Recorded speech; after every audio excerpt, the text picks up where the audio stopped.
단종을 내쫓고 왕위에 오른 세조는 더욱 기세 등등해진 훈구파를 견제하기 위해 살인파를 등용하기 시작했습니다.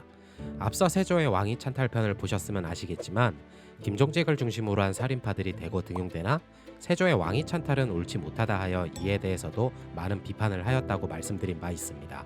특히나 김종직의 경우 이러한 시기에 조의제문을 한 수 짓게 되는데, 조의제문이란 중국 초나라 회왕이 패왕 항우에게 왕위를 빼앗기고 죽임을 당한 이를 기리며 쓴 제사문으로서, 공교롭게도 이 사실을 알게 된 세조도 마찬가지로 김종직이 자신을 비꼬는 것이라 여겨 탐탁치 않게 생각하였다고 전해지고 있습니다. 조선의 10대 국왕으로 등극한 연산군은 자신의 어머니 패비 윤씨를 다시 왕으로 복권시키기 위해 많은 노력을 기울이게 됩니다. 그러나 살인파는 사후 100년간 패비 윤씨 문제는 논외에 붙인다는 성종의 유언을 이유로 들며 패비 복권을 반대하였습니다. 이에 살인파와 골이 깊어진 연산군은 그들을 제거할 마음을 품게 되었는데, 성종 때 왕의 행적에 대해 기록하는 춘추관의 사관에 임명된 김일손이라는 사람이 나라의 공문서인 사초에 왕실에 대한 유언비어 훈구파 관리들의 나쁜 소문들을 검증도 하지 않고 독단적으로 기록해 무리를 빚게 되는 일이 생기게 되었습니다. 그런데 하필 김종직이 쓴 조의제문을 성종실록에 싣게 되었는데, 살인파의 득세에 기회를 엿보던 유자관과 훈구파 대신들은 이를 보고 연산군에게 고변하게 됩니다.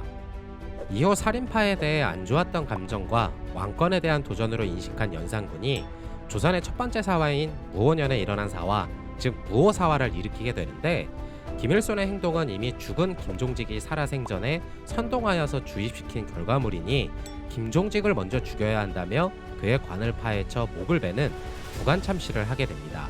더불어 일부는 이를 사전에 제대로 수사하지 않거나 왕에게 제대로 보고하지 않았다 하여 파직시켰고, 또 다른 일부는 난을 구하지 않았다거나 조의제문 삽입을 방조했다는 이유로 귀양을 보내게 됩니다.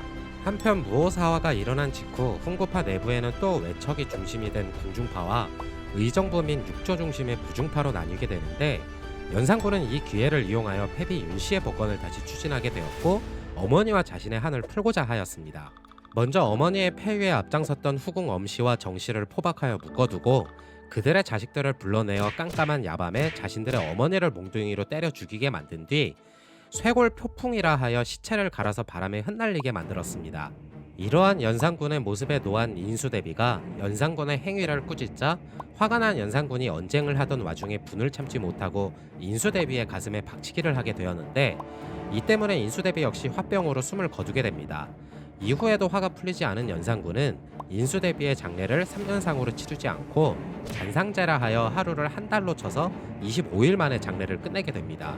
더불어 연산군이 패비 윤씨를 왕비로 올리고자 하였을 때 이를 반대했던 살인파 일부는 유배를 보내고 윤씨를 패출하는 데에 찬성했던 10여 명을 처형하게 됩니다. 그리고 이미 죽어없는 일부 살인파도 시체를 꺼내 목을 자르는 등 부관참시하였으며, 그들의 제자와 가족들도 같이 처벌하게 됨으로써 갑자년에 일어난 사화이다 하여 갑자사화라 불렀습니다.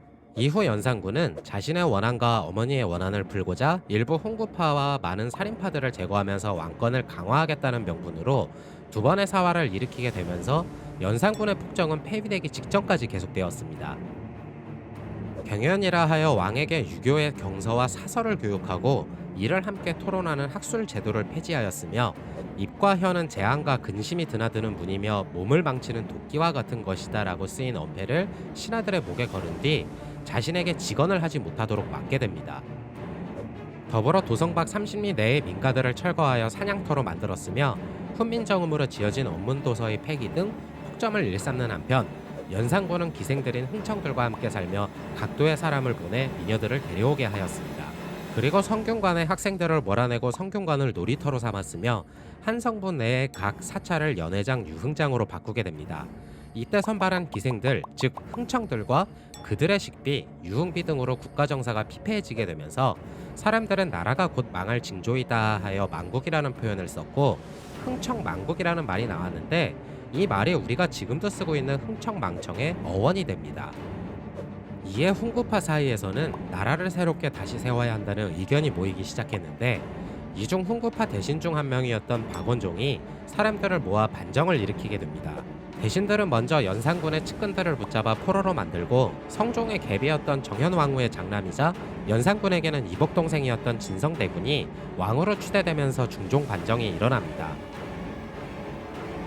이에 놀란 연산군이 궁궐의 방화를 틈타 민간복으로 옷을 바꿔 입고서 궁궐을 빠져나와 한성부 근처의 한 민가에 숨었으나 그를 추격한 박원종의 사병에 의해 체포되었고 폐위된 연산군은 강화 교동도로 유배를 가게 되면서 반정은 마무리가 됩니다.